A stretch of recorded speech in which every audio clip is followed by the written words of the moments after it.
Merhabalar. Bugün ise sipariş ettiğimiz güvenlik kamera sistemimiz geldi. Kutumuzu şimdi sizlerle beraber açacağız. Öncelikle belirtmek istediğim şey var. Kutunun içerisinde 4 adet 5 megabit Sony optical lens var. 1 adet 4 girişli DVR kayıt cihazımız var. 1 adet 12 volt 10 amper adaptörümüz var.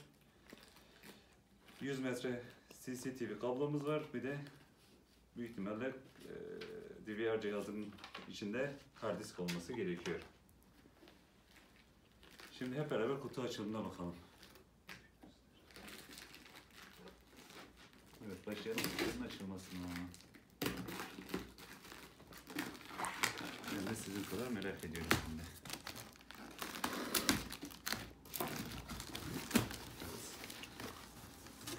Kutumuz biraz kargoda yamulsa da yani bir zarar vermemiş. Şimdi burada kabloumuz var. Bizim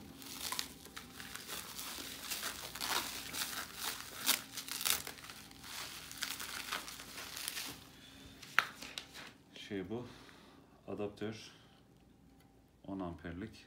Bakıyoruz, yazıyor mu bir yerinde? Bir yerinde 10 amperlik yazdığını ne yazık ki göremedim.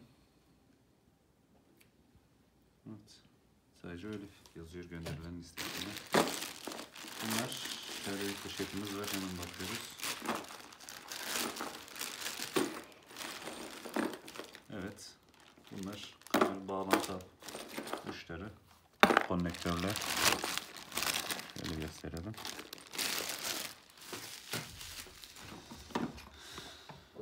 Kameralarımız, bir tanesini açıp gösterelim. Kameralarımız hepsi dış mekan kamera. Ve şöyle küçük montajını duvara montaja kadar tüm aparatları içinde gayet kaliteli gözüküyorlar. Şöyle gösterelim. Şöyle yakından gösterebilirsek 5 megabit yazdığını görebilirsiniz. Şöyle poşetine koyayım. Şimdi şu an kutu açılımımızı yapıyoruz. Daha sonra bir tane kamerayla sistemi çalıştırmayı deneyeceğiz. 4 tane kamera. Bu şekilde. En altında da kayıt cihazımız. Başka bir şey yok zaten. Kayıt cihazımız bu. Cihazını açınca göreceğiz.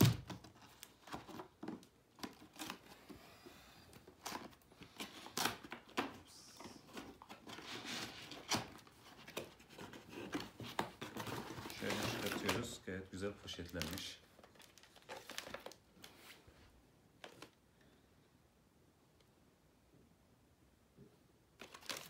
Evet. Şöyle açalım hemen. Burada bir sürü bant var. Evet, cihazımızı önce bir gösterelim. Başka kutumuzda ne başlıyor? Türkçe kullanım kılavuzu. Bir tane de hard diskimiz çıktı. Tek sıkıntı kayıt cihazımızın ayrıca bir adaptörü yok. Galiba bu adaptörle ayrıca kayıt cihazımızı da çalıştıracağız. Hemen tedbiren uçlarımızı kontrol edelim.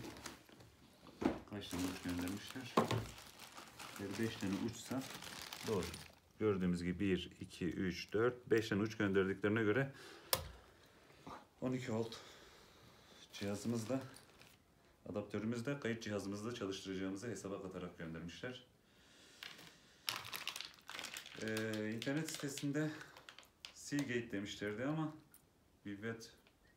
Vivetronic marka hard disk göndermişler. İlginç. Şaşırdım buna. Şu kayıt cihazımızı açalım. Hemen şöyle.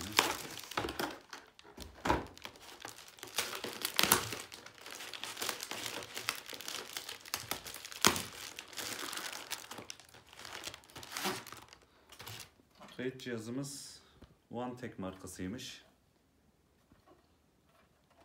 Şöyle arkasında da gösterebiliriz. 4 tane girişimiz, HDMI çıkış, VGA çıkış, internet bağlantısı, USB bağlantıları, enerji girişi. Şimdi biz bunları gösterdik, kutu açılımımızı. Bir sonraki videomuzda en azından bir kamera bağlayıp çalıştırmayı deneyeceğiz. Şimdilik hoşça kalın.